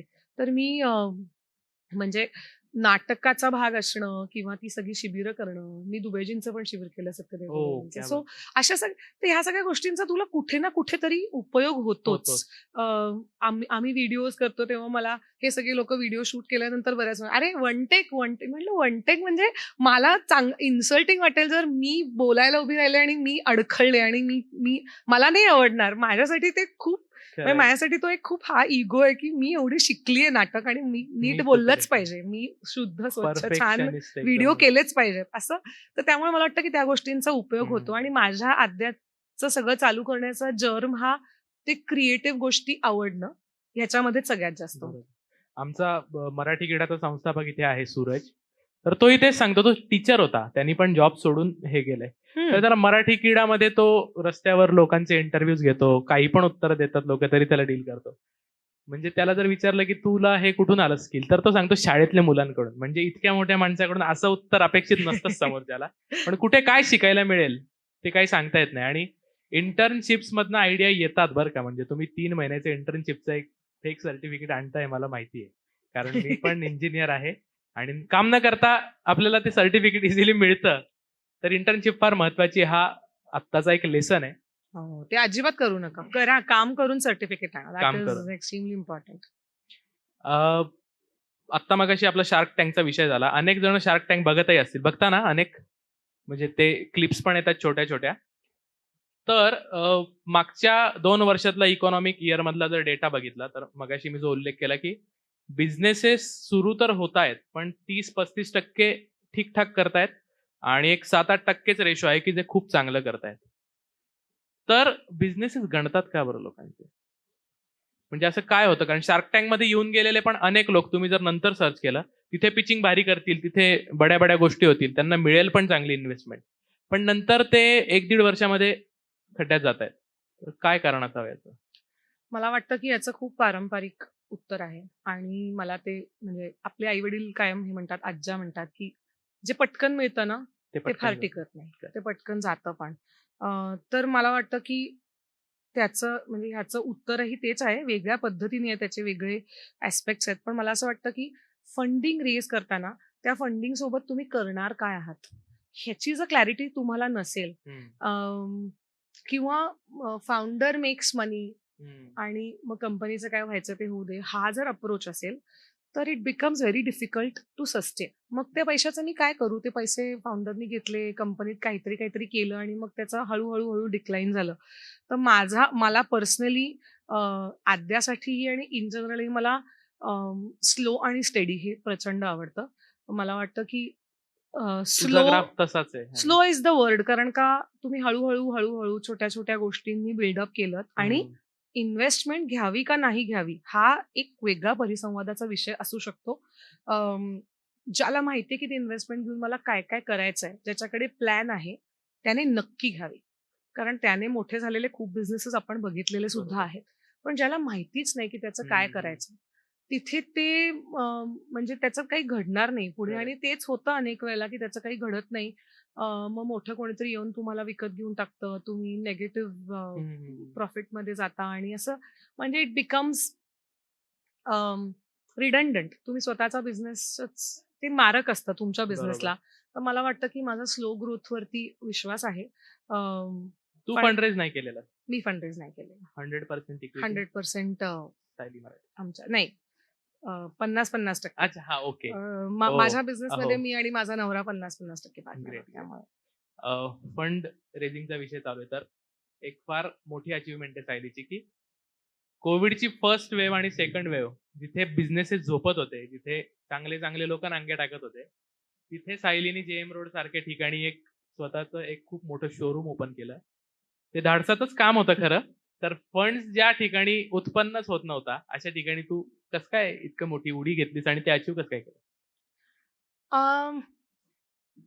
आमचा आधीचा स्टुडिओ कमला नेहरू पार्कच्या समोर होता हो, आणि हो. आम्ही बरेच दिवस 180 शोधत स्क्वेअर होतो. फीट. बरेच नाही, तो त्याच्यानंतर 3 वर्ष तो होता 180 स्क्वेअर फीट. त्याच्यानंतर एक 850 स्क्वेअर फीटचा कमला नेहरू पार्कच्या समोर आम्ही 2 गाळे ओके. घेऊन स्टुडिओ केला होता. आणि त्याच्यानंतर तिसरा आत्ताचा जो स्टुडिओ आहे, तो आम्ही केला होता. तर त्याचं क्रेडिट 2 गोष्टींना आहे. जो आमचा नवीन स्टुडिओ आहे, तिथे जायच्या आधी ना मी IIM बंगलोरमधनं एक एंटरप्रेन्योरशिपचा कोर्स केला होता. जिथे मला माझे मेंटॉर भेटले. प्रोफेसर सुनील हांडा म्हणून आणि त्यांनी भारतातल्या अनेक व्हेंचर्सना, अनेक फाउंडर्सना त्यांनी मेंटॉरिंग केलेलं आहे. आणि तर मी त्यांना भेटले आणि मी माझ्या बिझनेसबद्दल सगळं सांगितलं आणि सर म्हणले, "मी आता नवीन जागा शोधतेय." तर पण सर काय आहे मेन रोडवरती असं मी एक लिस्ट ऑफ प्रॉब्लेम्स त्यांच्याकडे लिस्ट सगळे केले. तर ते मला म्हणाले, की "हे बघ, तुला दुकानं, त्यात एक तुझं दुकान असं तुला करायचंय का?" तर म्हटलं, "अजिबात नाही करायचं. मला लोकांनी आद्यामध्ये यावं म्हणून मला माझं तसं दुकान पाहिजे." ते म्हणाले, "बरोबर आहे. वैष्णवी देवीला लोकं इतकं वाकून जावं लागतं, तरी सुद्धा जगभरातनं लोकं तिकडे जातात. जातात ना. आपल्याला आपला ब्रँड वैष्णवदेवी करायचा आहे. लक्षात ठेव. कुठूनही लोकांनी आलं पाहिजे. तर तुला जी जागा तुझ्या बिझनेसला योग्य वाटेल ती तू घे." माझ्या माझ्या जागा घेण्यामध्ये प्रॉब्लेम हा होता, की माझा बिझनेस जितका ऑनलाईन आहे, त्याच्या 3 पट जास्त सॉरी जेवढा रिटेल म्हणजे दुकानांचा आहे, ब्रिक अँड मॉर्टर त्याच्या 3 पट जास्त ऑनलाईन आहे. ऑनलाईन आहे. 70% रेव्हेन्यू वेबसाईटवरून येतो. तर मला वेबसाईटची टीम बसेल, त्यांचं लॉजिस्टिक्स होईल, फोटोशूट इंटरनली होईल, अशी सगळी एक जागा पाहिजे होती, जी आत्ताची जागा मी बघायला गेले होते. ती 3 मजली बिल्डिंग आहे. तिथला 1 मजला घ्यावा, या विचाराने मी त्या बिल्डिंगमध्ये गेले होते. कारण का 850 स्क्वेअर फीटचा माझा स्टुडिओ होता. आता एक 2000 स्क्वेअर फीट पर्यंतची जागा बघू, म्हणून ह्या स्टुडिओमध्ये जाऊन ही जागा खालची घेऊयात, अशा विचाराने मी गेले. ती मला जागा खूप आवडली आणि ओनर असं म्हणाले, की "नाही, आम्हाला अख्खी बिल्डिंगच रेंटवर द्यायची." हो. तर मी म्हणजे बाहेर घेतली तर आले. सगळी नाहीतर काहीच नाही. हां. आणि मग असा एक 3-1 सेकंद मला वाटतं विचार केला असेल आणि मग म्हणाले, "ओके, ठीक आहे. अख्खी बिल्डिंग घेऊन टाकू." क्या बात! तर असं एक तिकडे आजूबाजूला सगळे नेहमीचे डिसिजन घेणारे लोकं होते आणि ते हां, म्हणाले, की "नाही, हां. नाही घ्यायची अख्खी बिल्डिंग. आपण नवीन मी म्हटलं, "नाही, आपण अख्खी बिल्डिंग घेऊ." अ, ते पुढचे काही दिवस त्याचं टेन्शन मी सहन केलं. अजूनही कधी-कधी मला असं होतं, की अरे, हं, अच्छा. एखादाच मजला घेतला असता तर सगळं खूप सोपं झालं असतं. पण सगळं खूप सोपं झालं असतं तर काही मजाच मजाही नाही. आली नसती. त्यामुळे माझ्या एका मैत्रिणीचे बाबा आहेत. आपल्या सगळ्यांना माहिती असतील. कविता कोपरकर म्हणून माझी मैत्रीण आहे, जी चांगली मेकअप आर्टिस्ट हं. आणि एक साड्यांचा ब्रँड रन करते. तिचे बाबा आहेत. तिचे बाबा एक वाक्य खूप छान नेहमी बोलतात, की "पोटाला चिमटा नाही बसला ना, तर त्या डिसिजनमध्ये काही दमच नसतो." हो, क्या बात है! तर त्यामुळे झळ लागली हां, पाहिजे झळ थोडीशी. लागली पाहिजे. तर मग हा डिसिजन असा होता ज्याच्यामध्ये चांगली झळ लागली. पण सोशल मीडिया हे टूल ह्याविषयी अत्यंत पॉझिटिव्हही बोललं जातं, अत्यंत निगेटिव्हही बोललं जातं. मला असं खूप वाटतं, की तुम्ही एखादं टूल कसं वापरता ह्याच्यावरती ते टूल चांगलं आहे की नाही वाईट आहे, हे तुम्ही इतकं पॉवरफुल टूल आहे आणि असे खूप टूल्स आहेत. तुमचा YouTubeचा channel it's a very powerful tool. तर सोशल मीडियावरती आम्ही कोविडचे 40 दिवस जेव्हा सगळं पूर्ण बंद होतं, तेव्हा मी एक 2-3 दिवसांनी एक व्हिडिओ करायचे. वेगवेगळ्या प्रॉडक्ट्सबद्दल, त्याच्या हिस्ट्रीबद्दल, चांदीबद्दल, चांदी वितळवण्याबद्दल, प्युरिटीबद्दल. त्यात मी एक व्हिडिओ असा केला होता, की हे जे स्टार्टअप्स आहेत भारतातले सगळे, हे सगळे दर महिन्याच्या ऑर्डरवरती रन होणारे स्टार्टअप आहेत. या महिन्याला जर मला 2,500 ऑर्डर नाही मिळाल्या, तर मी कसा पगार देणार माझ्या टीमला? कसं मी स्टुडिओ चालू ठेवणार? तर मलाही नाही माहिती की स्टुडिओ कधी ओपन होणार आहे. पण माझ्याकडे ह्या प्रॉडक्टचा स्टॉक आहे. हा वेबसाईटवर तुम्हाला दिसतोय. तर तुम्ही अद्याचे लॉयल कस्टमर असाल, तर प्लीज तुम्ही आमच्याकडे ऑर्डर द्या. आणि आम्ही ज्या दिवशी स्टुडिओ ओपन केला, अ, मला वाटतं 41 दिवसांनी आम्ही स्टुडिओ ओपन केला. त्या दिवशी आमच्याकडे जवळपास मला वाटतं 450 का 480 ऑर्डर आलेल्या आलेल्या होत्या. होत्या. त्या लोकांच्या ऑर्डर होत्या ज्यांना माहिती नव्हतं, की पुन्हा कधी ओपन हं, होईल, पुन्हा हं. कधी ऑर्डर येईल. मग आम्ही एक असं हँड रिटन लेटर छान तयार केलं आणि ते लेटर सगळ्यांना पाठवलं, की तुम्ही ऑर्डर नसती केलीत, तर कदाचित आम्हाला दुकान बंद बंद करायला लागलं करावं असतं. लागलं. Personal touch. हं. क्या बात! कोविडचा इम्पॅक्ट कसा सहन केलास? म्हणजे त्याच्यामध्ये खूपच वाताहत झाली बिझनेस इंडस्ट्री. ह्युमन लाईफ नंतर कोणी अफेक्ट झाला असेल सगळ्यात जास्त तर बिझनेस असं म्हणतात. बरोबर. कोविड मध्ये ॲक्चुअली आम्ही आद्याची सगळ्यात जास्त ग्रोथ पाहिली. ह्याचं कारण हे होतं, की कोविडमध्ये अ, लोकं घरी होती हं. आणि ती खूप कंटेंट कन्झ्युम करत होती आणि that is when we were creating a lot of content आणि असा कंटेंट होता काय आहे आपल्याकडे ज्वेलरी, मेकअप, कपडे म्हणजे फॅशनेबल कपडे घालणं, हे मी जिथून लहानाची मोठी झाली तिकडे असं आहे की अभ्यासात बरी नाहीये म्हणून हम्म. मेकअप करते, हा. लिपस्टिक लावली, अभ्यास वगैरे काही नाही.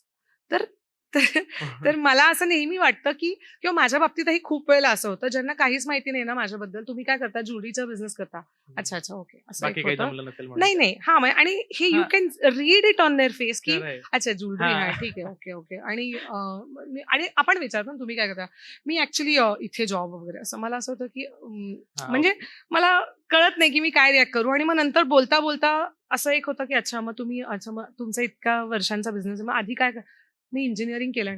ओ, हो. असं होतं. मला असं होतं की का, म्हणजे आधी जे मी सांगितलं, ज्याच्यामुळे मी आता ओळखली जाते, तर त्याच्यामुळे हे आधीच सांगण्याची गरज काय. आणि मग खरंय. म्हणजे इज्जत मिळवायला हा. सर्टन डिग्रीज आणि सर्टन जॉब्स, आणि मी ज्वेलरी विकते ह्याच्यामध्ये इज्जत नाहीये असंही का? म्हणत असतील, इंजिनिअरिंग करूनही ज्वेलरी विकते.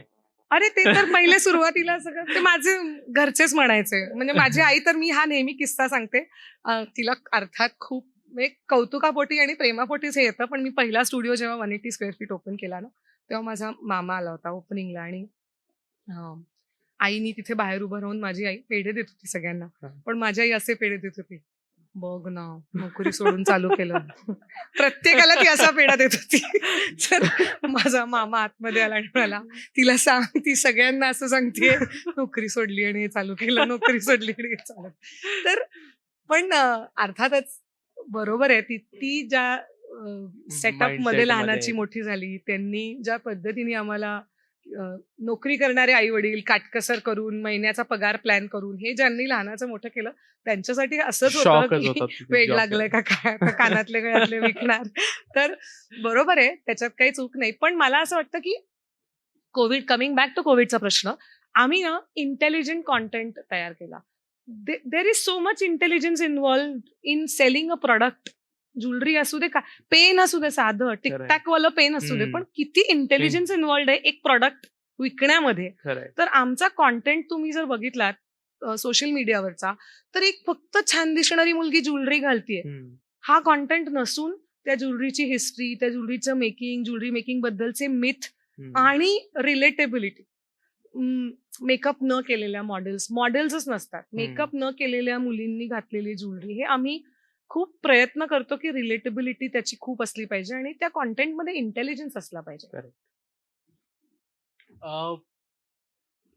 बिझनेस रिलेटेड शिक्षण तू आता जॉब, बिझनेस करत असताना IIM मध्ये वगैरे काही कोर्सेस केले, इथे ऑलरेडी त्या यातलं शिक्षण घेणारे मुलं आहेत, तर तुला असं कधी वाटलं का की आपण इंजिनिअरिंग ऐवजी प्रॉपर बिझनेसच तेव्हाच शिक्षण घेतलं असतं, तर त्याचा फायदा आज मला खूप असतं, किंवा आज जिथे आहे त्याच्यापेक्षा 4 पायऱ्या वर असतं. तर 100% यांच्या पर्स्पेक्टिव्हनी की हे काय काय फायदा घेऊ शकतात त्याचा? 100%. म्हणजे मी जो प्रवास 8.5 पावणे 9 वर्षात केला, तो कदाचित 3 किंवा 4 वर्षात केला असता, जर मला या गोष्टी आधी शिकायला मिळाल्या असत्या, जर मला IIM बँगलोरचा कोर्स आधी करायला मिळाला असता, माझे मेंटॉर मला आधी भेटले असते, माझं रिस्क टेकिंग ॲपेटाईट वेगळं असतं. तर हे म्हणजे प्रश्नच नाही. तुम्हाला जर आत्ता शिकायला मिळत असेल एंटरप्रेन्योरशिप, तर ते शिका. आणि बिझनेस रिलेटेड तुम्हाला नॉलेज मिळत असेल तर ते शिका. मला काय असं वाटायचं, मी इंजिनिअरिंग केलंय ना, मला बॅलन्स शीट माहिती असण्याची काय गरज आहे. त्या IIM बँगलोरच्या कोर्समध्ये मला हे लक्षात आलं बरोबर. की आजूबाजूच्या सगळ्यांना माहिती आहे त्यांच्या बिझनेसमध्ये P&L म्हणजे काय आहे, आणि मी एकटीच आहे जी ह्या ह्याच्यात आहे की मला काय गरज आहे? सीए मैत्रीणच आहे ना, ती सांगतेय काय चाललंय ते, ठीक आहे ना, ते नाही समजलं तर हे अशा बेसिक गोष्टींपासून सगळ्या गोष्टी. पण मला हेही वाटतं रे खूप की ही जी जनरेशन आहे ना, म्हणजे मी अज्युम करते हे सगळेजण विशीतले आहेत. तर मी ऍक्च्युली कालच मी अहमदाबादहून परत आले, मी माझ्या मेंटॉरकडे गेले होते. मी 11वीच्या क्लाससाठी ह्या एंटरप्रेन्योरशिप जर्नीचं सगळं एक असं सेशन घेतलं. तर मला ना 11वीतल्या एका मुलाने असं विचारलं, तुमच्या वेबसाईटचा कन्व्हर्जन रेट काय आहे? तर मला असं झालं, तुला कन्व्हर्जन रेट का माहितीये? तर त्यांच्याकडे सेमिनार्स आहेत एंटरप्रेन्योरशिपवरचे. तर तुम्हाला अशा आता खूप ऑनलाईन ऑप्शन अवेलेबल आहेत. तर मला वाटतं की जितकं कानावर पडेल, जितकं वाचाल, जितकं शिकाल, त्याचा फक्त उपयोगच होईल आणि तुमची जर्नी खूप फास्ट होईल. करेक्ट. म्हणजे आता हा उद्यमी संवादचा टॉक वगैरे तुमच्या कॉलेजला अरेंज होतोय, ही खूप एक ऍड ऑन खरंच आणि खरंच खरंच खूप मोठी गोष्ट आहे. खरं कॉलेजचं कौतुक करावं तेवढं खरंच कमी आहे. खरंच हे आणि खूप तुम्हाला फार महत्वाचे धडे मिळत आहेत इथे. मगाशी आपला विषय झाला, अनेकांनाही तो प्रश्न असणारच आहे मुलांमध्ये, की चांदीचे दागिने याची पायनियर तूच म्हटली पाहिजेस खरं तर, कारण त्याच्या आधी थोडेफार म्हणजे ताटं वाट्या पेले याच्या व्यतिरिक्त मी चांदीचं माझ्या घरामध्ये काही पाहिलं नाही. तर का नव्हतं कोणी, म्हणजे इतके मोठमोठे जायंट शार्क्स आहेत, आता तूच शार्क आहे म्हणा त्याच्यामध्ये, पण तरी इतके मोठमोठे लोक असताना सुद्धा त्यांनी का विचार केला नसेल हा? नाही केला होता, लोकांनी विचार केला नव्हता अशातला भाग नाही. ते फार कमी स्केलवरती चाललेलं होतं. काही मोठ्या ज्वेलर्सकडेही चांदीच्या वेगवेगळ्या विंग्स आणि त्याचे दागिने होते, पण त्याच्यामध्ये नाविन्यपूर्ण काहीतरी करण्याचं, हम्म. त्याच्यामध्ये ॲस्थेटिकली काहीतरी ऍड करण्याचा कोणी कधी विचार केला नव्हता. बेसिक जो विचार आद्याने केला, आणि मला असं वाटतं की त्याचं इनफ क्रेडिट आम्ही सुद्धा कधी इतकं बोलून घेतलं नाही. पण सगळी मराठी ज्वेलरी, सगळे महाराष्ट्रीयन दागिने खूप नीट अभ्यास करून शुद्ध चांदीत वॅक्स न वापरता अत्यंत उत्तम क्वालिटीचे दागिने आम्हीच चालू केले. इतिहास Great. नावाच्या कलेक्शनमध्ये का कोणी कधी विचार केला नव्हता की नथ किंवा कुडी मी चांदीत करू का? काही काही लोक लोकल बेसिसवरती आपापल्या हम्म. ज्वेलर्सकडनं करून घेतही असतील. मी असं म्हणणार नाही की कुणीच कधीच काही केलं नसेल. पण एक विचार म्हणून अशी ज्वेलरी, इतिहास नावाचं आम्ही कलेक्शन ज्यांनी आम्ही आद्या चालू केलं 2016 नोव्हेंबरला, की सगळी महाराष्ट्रीयन ज्वेलरी, आजीचे सगळे दागिने हे चांदीत करून घेतले. चिंचपेटी, तन्मणी, त्याच्यातूनच आम्ही गजरा चांदीत करून हम्म. घेतला, ज्याचं आपल्याकडे पेटंट आहे. हो, पेटंट डिझाईन पेटंट आद्याकडे आहे चांदीच्या गजऱ्याचं. तर अशा गोष्टींचा विचार कोणी का केला नव्हता याचं कारण मला असं वाटतं की टिपिकली आपल्या संस्कृतीमध्ये गोल्ड घालणं याला खूप महत्व आहे, आणि हम्म. खूप कमी लोकांना.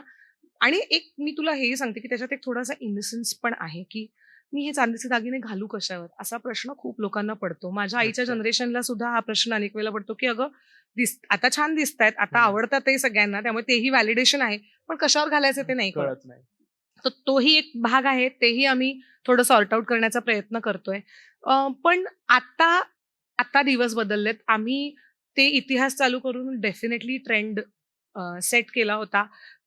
आणि अजूनही आजही भारतात डिझाईन बेस्ड, म्हणजे कुठलीच गोष्ट ट्रेड न करता फक्त डिझाईन एथॉस असलेले खरंच बोटावर मोजण्या इतके ब्रँड्स आहेत, की डिझाईनला हाताशी धरूनच आम्ही सगळं करणार ही आहोत. इंडस्ट्री म्हणजे टोटल ज्वेलरी इंडस्ट्री किती मोठी आहे? त्यात चांदीचा, सोन्याचा शेअर किती, किंवा कस्टमर बेस किती आहे? सोन्याचा शेअर खूप मोठा आहे. Obviously. अनेक हजार कोटींची, म्हणजे 135 मिलियनची मोठी इंडस्ट्री आहे. चांदीचा शेअर ॲज ऑफ टुडे फक्त 1.2% आहे. हो. फक्त scope आहे 1.2%, आणि प्रचंड नेसंट इंडस्ट्री आहे. त्यामुळे ते बिल्ड करण्याची खूप गरज आहे. गरज आहे. आणि खूप स्कोप आहे. मी नेहमी हे उदाहरण देते, अनेक ठिकाणी बोललेली आहे, पण तरीही इथेही बोलीन. 10 वर्षापूर्वी ऍक्च्युली मागच्या लोकांना हे आयडेंटिफाय नाही होणार, कारण मे बी ते शाळेत असतील, पण आपले हे जे पुढचे लोक आहेत, 10 वर्षापूर्वी कोथिंबीर आणि आलं लसूण मी ऑनलाईन ऑर्डर करील ह्याचा कोणीही विचार नव्हता केला. आज ते आपल्या सिस्टीमचा डिफॉल्ट भाग आहे. डिफॉल्ट. पाहुणे येणार आहेत तर पटकन गाडीवरनं जाऊन घेऊन येते, याच्या कॅरी करणं, बिग बास्केट करणं पटकन. तर तेवढ्या स्टेजला अजून ही इंडस्ट्री गेलेली नाहीये. तर त्या स्टेजला ही जाईल, आणि त्यासाठी स्टेप्स घ्यायला हवे. त्यासाठी खूप गोष्टी, आपण सोनं ऑनलाईन विकत घेता येईल का, असा विचार अनेक वर्षांपूर्वी मी तर माझ्या ज्वेलरकडनं जाऊन, म्हणजे ज्वेलर पण लोक बदलत नव्हते. म्हणजे पिढ्यानपिढ्या तेच. मी ज्वेलरी घेताना साधी नोजपिन सुद्धा मी म्हणजे माझ्याच ज्वेलरकडनं, कारण तो मला फसवणार नाही, तो एक क्रेडिबिलिटीचा भाग होता. आज कॅरेटलेन सारखी कंपनी 15,000 कोटी रुपयाचा बिझनेस करते, सगळं ऑनलाईन विकतात. आता त्यांनी नंतर दुकानं काढली, कारण इंडियन माइंडसेट आहे जाऊन विकत, पण ऑनलाईनच त्यांचा बिझनेस प्रायमरीली, बरोबर, ऑनलाईन सोनं विकण्याचा बिझनेस कॅरेटलेनचा आहे. सो मला वाटतं की ती तरीही थोडीशी मच्युअर इंडस्ट्री आहे. ही खूप इमच्युअर आणि खूप छोटी अजून इंडस्ट्री, आणि ही खूप मोठी होऊ शकते. टाइम्स विल प्रूव्ह की काय कसं Correct. कुठल्या डिरेक्शन मध्ये जाते. आता चांदीचं वापरणाऱ्यांमध्ये खूप, म्हणजे आकडा जेवढा केवढा आहे त्यातला खूप शेअर तुझ्याकडेच येतात लोक घ्यायला, कारण ऑप्शनच नाहीत दुसरे. पण आता या मुलांना पुढे जाऊन अनेक बिझनेसेस करायचे आहेत, तर प्रत्येक जण वेगळ्या वेगळ्या क्षेत्रात बिझनेस करेल. कॉम्पिटिशन प्रत्येक बिझनेसमध्ये भरपूर असते. तर आलेला कस्टमर बेस हा आपल्याकडेच राहायला पाहिजे. हम्म. यासाठी आद्या काय करतं? म्हणजे ठीक आहे, तुमच्याकडेच येतात लोक, पण तरी कुठे गेलं नाही पाहिजे. नाही अरे, आमच्याकडे येतात अशातला भाग नाहीये. काय आहे, शेवटी शेवटी कस्टमरचं कसं आहे, की एक लॉयल कस्टमर बेस तुझा असेल, की मी काही झालं तरी आद्याचे डिझाईन्स हम्म. घेते, कारण का त्या पद्धतीचे डिझाईनवर प्रेम करणारे लोक तुझ्याकडे लॉयली येतील. Correct. पण ज्या माणसाला एंड ऑफ द डे मला एक 800 रुपयापर्यंत कानातलं विकत घ्यायचं, त्याला आद्याचं काहीच कौतुक नाही ना. तो 800 रुपयात सगळ्यात बेस्ट कानातलं कुठे मिळेल, तिकडनं कानातलं विकत घेणार. सो अशा कॉम्पिटिशनमध्ये मला वाटतं की आद्याचं आमचं पहिल्या दिवसापासून असं हे आहे, की माणसाने आपल्याकडे असा विचार करून यायला पाहिजे की चल एक चांदीचं कानातलं बघून येऊयात. माणसाने आपल्याकडे येताना असायला पाहिजे, अरे मी आद्याचे 6 डिझाईन बघितलेले, मला दरवर्षी हो. एक एक घ्यायचंय, तर मला हे डिझाईन आता घेऊया, मग हे दिवाळीला घेऊया. तर मला वाटतं की ते आम्हाला करायचंय, की माणूस येतानाच हा विचार करून येऊ दे की ते डिझाईन होतं ना, ते त्यांच्याकडेच मिळतं. आमच्याकडे अशी ही लोक येतात, की अरे मी त्यांच्याकडे गेलो होतो, त्यांच्याकडे तुमच्या सगळ्या कॉपी आहेत, पण मजा नाही यार. तर अशी ही लोक येतात. आणि अशी सुद्धा लोक येतात, जे येताना म्हणतात, की पण हे मला ह्याच्यापेक्षा स्वस्तात मिळू शकेल अशा टाईपचं कानातलं. तर आम्ही म्हणतो बरोबर आहे. कारण you have to also respect. Hmm. एक म्हणजे प्रत्येक माणसाचं प्रत्येक गोष्ट घेण्याचं एक बजेट ठरलेलं आहे. Correct. तर you have to also respect that. आमच्यासाठी इनपुट हे असतं, की ह्या बजेटमध्ये पण आपण काहीतरी आणलं पाहिजे. या बजेटमध्ये पण आपण काहीतरी केलं पाहिजे असं. तर अगदी क्रिस्प उत्तर पाहिजे मला पुढच्या प्रश्नाचं. बिझनेस यशस्वी होण्यासाठीच्या 3 गोष्टी आणि बिझनेसमध्ये न करण्याच्या 3 गोष्टी.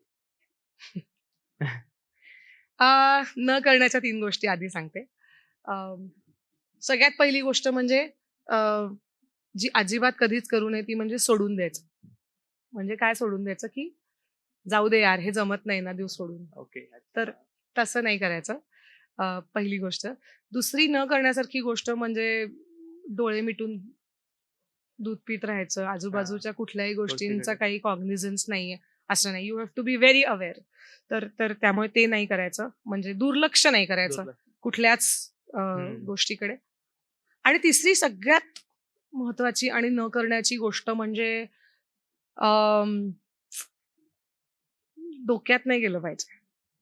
जे काही तुम्हाला चांगलं मिळतंय, यश मिळतंय, तर ते डोक्यात नाही गेलं पाहिलं पाहिजे. नाही, हे व्हायला लक्षात पाहिजे. असलं पाहिजे, की दुसऱ्या दिवशी तुमच्यापेक्षा बेटर कोणीतरी कोणीतरी काहीतरी येऊ शकतं. करू शकतो. सो त्या 3 गोष्टी मला खूप महत्त्वाच्या वाटतात. आणि हमखास करण्याच्या गोष्टी म्हणजे जसं मी पहिले मगाशी म्हणाले तशी दुसऱ्या दिवशी सकाळी उठून जायचं असेल. सो कन्सिस्टन्सी, की काही झालं तरी मला रोज जाऊन हे काम करायचंय. दुसरी गोष्ट म्हणजे ऑनेस्टी.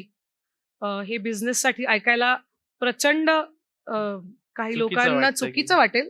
पण आपल्याकडे कारण हे खूप असतं. हो. मलाही असं 1-2 वेळा मी ऐकलेलं आहे. बिझनेस म्हणजे काय नंबर 2चं खूप. अरे हां, नाही, 2 असं नंबर नाही, केल्याशिवाय असं मोठं नाही नसतं. होत. असं नसतं. तर सतत हे लक्षात ठेवा, की ऑनेस्टी हे कितीही क्लिशे, कितीही प्रीची, कितीही की असं वाटलं, हां. It is very cool to be honest. Very, very cool to be honest. So that is second part. आणि third part is team. Business करण्यासाठी उत्तम उत्तम team team. Is extremely important. ऑडियन्सच्या क्वेश्चन कडे जायचंय आपल्याला.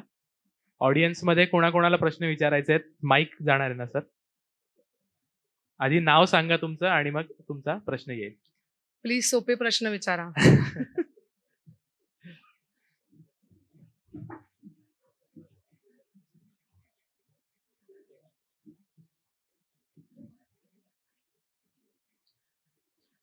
इकडे मागे. हॅलो मॅम, मी Hello. दिव्यव्रत वाघ. माझा एक प्रश्न असा होता की आद्या हे नाव तुम्हाला कुठून सुचलं? आणि मला त्याचा माहिती असलेला अर्थ आहे की आद्या म्हणजे प्रथम किंवा पहिलं.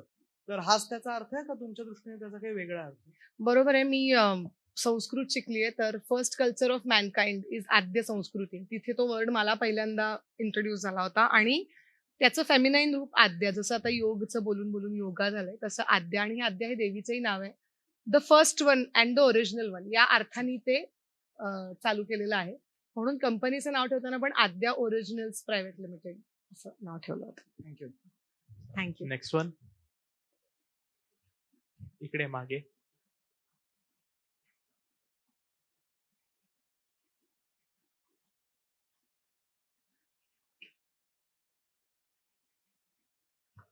हॅलो, माझं नाव प्रांजल केळकर. फर्स्ट क्वेश्चन असा आहे की चांदीचे दागिने हे ट्रेंडी कसे करायचे? तर तुमचा काही माइंडसेट होता की फर्स्टच तुम्ही चांदीचे दागिने मेकिंग करताय आणि ते ट्रेंडी झाले पाहिजे, म्हणजे लोकांनी ते सेल केले पाहिजे. तर तुम्ही कुठल्या पर्स्पेक्टिव्हनी याच्याकडे बघितलं? प्रांजल, मी ऍक्च्युली मला वाटतं थोडंसं एक मगाशी याच्याबद्दल बोलले होते, पण त्याच्यामधला मुळात थॉट हा होता की वाय नॉट, म्हणजे का नाही चांदीचे दागिने घालायचे लोकांनी. आणि त्याचं एक कस्टमर एज्युकेशन सुद्धा आम्ही आद्याच्या थ्रू सतत करत असतो, की चांदीचे दागिने हे तुम्हाला खूप रिलेटेबल आहेत, तुमच्या अनेक कपड्यांवरती चांगले दिसतात आणि त्याच्याशी तुम्ही सोनं अफोर्ड करता येत नाही म्हणून चांदी घेतली, हा फॅक्टर जितका कमी असोसिएट करता येईल तेवढा आम्ही कमी असोसिएट करतो. तर तसं म्हणजे मला वाटतं की कस्टमर रिस्पॉन्सही तसा आला म्हणून तो ट्रेंड तसा होत गेला.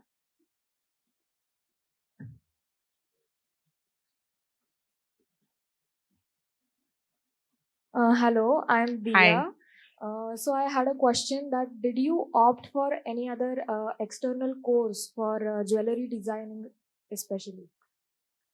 No, I haven't, but I have hired a few expert designers. Okay. Thank you.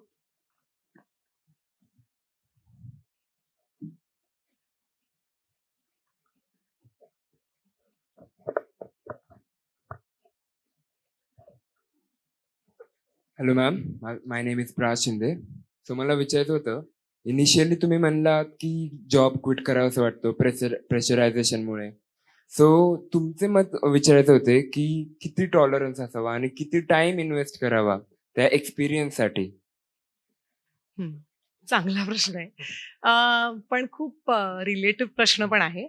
तर टॉलरन्सच्या लेवलपर्यंत जर कुठली गोष्ट येत असेल तर करूच नाही असं मला वाटतं. की एवढा मानसिक त्रास जर होत असेल की मी टॉलरेट करू का नको, तर मला वाटतं की त्या स्केलपर्यंत येऊच नये. आणि काळ हा खूप खूप रिलेटिव्ह गोष्ट आहे. तुला 6 महिन्यांनी वाटू शकतं की आय थिंक मी तयार आहे आता मला जे करायचं ते करायला, किंवा कधी कधी 4-5 वर्ष देखील जॉबमध्ये केल्यानंतर असं वाटतं की नाही अजून एखादं वर्ष करूयात आणि मग करूयात. सो ते खूप रिलेटिव्ह आहे, पण टॉलरन्स हा शब्द वापरायला लागेल या लिमिट पर्यंत येईपर्यंत शक्यतो स्वतःला एवढा त्रास करून घेऊ नये असं मला वाटतं. हाच प्रश्न थोडा स्ट्रेच करतो मी की जॉब सोडून बिझनेस करा. बिझनेसमध्ये आहात तुम्ही, 1000 दिवसाचा नियम शक्यतो सगळेजण सांगतात की 1000 दिवस हो. सस्टेन करा मग तुमचा बिझनेस होईल. पण त्याच काळामध्ये सारखे सारखे अपयश येत आहेत, कळतंय की बिझनेस नाही चालत आहे, तरी किती दिवस मग सस्टेन केलं पाहिजे तिथे? किती दिवस आपण लावून धरलं पाहिजे? कधीतरी सोडायला पाहिजे एकदम? माझं ना, मी कॉपी पेस्ट करणार हे आन्सर. माझा एक मारवाडी काका आहेत, अच्छा. वेंडर आहेत माझे पहिले. हां. त्यांनी एक खूप गोष्ट मला मस्त सांगितली होती की बाळ आणि बिझनेस पहिली 3 वर्ष जर नीट वाढवलं तर असं होणारच नाही की ते नीट वाढलं नाही. अच्छा. तर पहिली 3 वर्ष खूप क्रुशियल आहेत. तर Great. ते मला वाटतं त्यांना सांगणार आहे मी, तुम्ही सगळ्यांनी Correct. वाजवलेल्या टाळ्या, हां, कारण हे त्यांचं नक्की. वाक्य आहे आणि ते माझ्या डोक्यात असं एच केलेलं आहे की Correct. 3 वर्ष गिव्हअप नाही करायचं. आणि आपण आपल्या बाळाला कसं करतो की ते काय कुठली तरी गुटी द्या, हे करा, हे हम्म. उगाळून लावा, ते औषध द्या, असं करा, ते करा, हेच खायला द्या, ते नाही खायला द्यायचं, जास्त साखर देऊ नका. Correct. त्या 3 वर्षात त्याची जी तब्येत बिल्ड होईल त्याच, आणि हे आयुर्वेदातलं कोणी इथे एक्सपर्ट असेल तर तेही सांगतील, पहिल्या 3 वर्षात तुम्ही जे तुमच्या बाळावरच्या शरीरावर जे संस्कार करता ते अनेक आयुष्यभर. पुढची वर्ष त्याच्या टिकतात. तब्येतीत, त्याची हम्म. प्रकृतीमध्ये रिफ्लेक्ट करते. मी पुन्हा एक तासाचा टॉक झाल्यानंतर पुन्हा स्टार्टिंग लाईन पाशी येणार आहे. कॅमेरा सगळ्या विद्यार्थ्यांकडे घ्या काका, कारण आपल्याला तोच प्रश्न पुन्हा विचारायचा आहे. 1 तासाचं एनलायटनिंग सेशन होतं, कारण मी म्हणलं होतं सुरुवातीलाच की हिने जॉब पण केलाय, बिझनेसही केलाय, करते म्हणजे, आणि सगळ्यात मोठा ऍड ऑन सायलीचा कुठला असेल ना, ते खूप छान बोलते. म्हणजे तिला जे पोहोचवायचं आहे समोरच्यापर्यंत ते पोहोचतं. तर पुन्हा त्या प्रश्नावर येतोय मी आता की हा टॉक ऐकल्यानंतर पुन्हा असे किती जण आहेत की ज्यांना जॉब करायचा आहे? बापरे. एकच हात आहे तिकडे.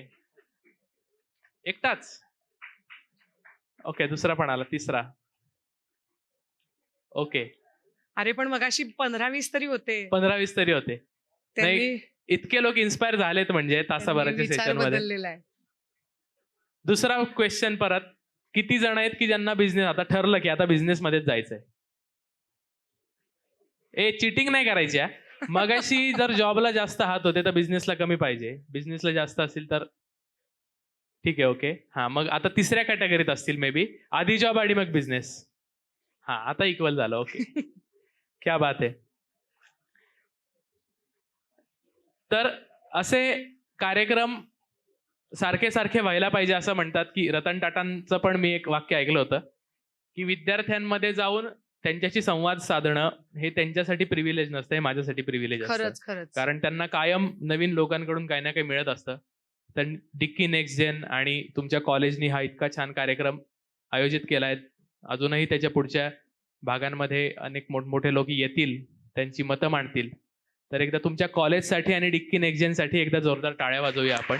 त्यांचे धन्यवाद देतो मी.